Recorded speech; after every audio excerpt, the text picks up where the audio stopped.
Starring Claudia Cardinale in the title role, Sandra is an updating of the Electra myth set in the small Italian town of Volterra. The uneven, slightly bewildering results can perhaps best be understood as a cross between director Luchino Visconti's earlier neorealist efforts and his later more grandiloquent and stylized films.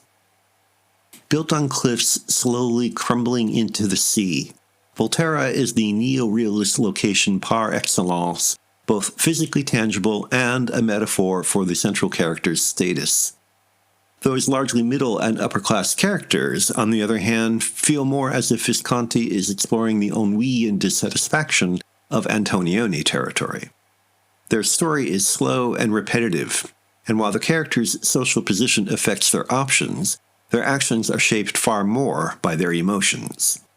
The most typically Viscontian aspect of the situation is how that psychology is determined by reference to a myth outside the story itself.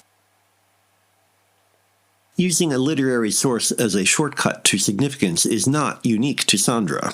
Virtually all of Visconti's films have some kind of literary antecedent with mixed results. As just one example, in The Damned, Thomas Mann and Shakespeare slug it out like prize fighters. Here, Sandra's resentment toward her mother, Marie Belle, stems from the betrayal of her Jewish father to the Nazi occupation.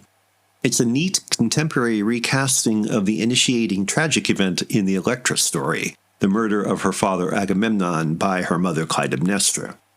On the other hand, the suggestion of an incestuous relationship between Sandra and her brother Johnny, Jean Sorel, while perhaps implicit in the Electra myth, overpowers the vengeance scenario to such an extent that it throws everything out of balance. Visconti has no obsequious obligation to the original myth, of course, but combining it with modern settings raises questions beyond literary fidelity. Sandra's mother, for example, a former concert pianist, can barely function. There is thus no titanic tragic conflict of wills with Sandra, just the pitiable plight of a disturbed woman. Johnny's tortured feelings toward his sister demonstrate the director's penchant for operatic extremes, but fall short of a convincing depiction of desire, incestuous or otherwise. Far from the instrument of vengeance of Electra's brother Orestes, Johnny is just a neurotic mess, capable only of self-destruction.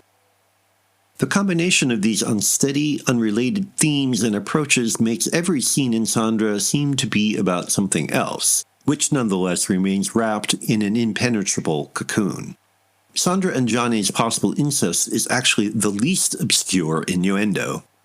What remains unclear is what the incest has to do with their feelings toward their mother, or whether she is indeed guilty of betraying their father.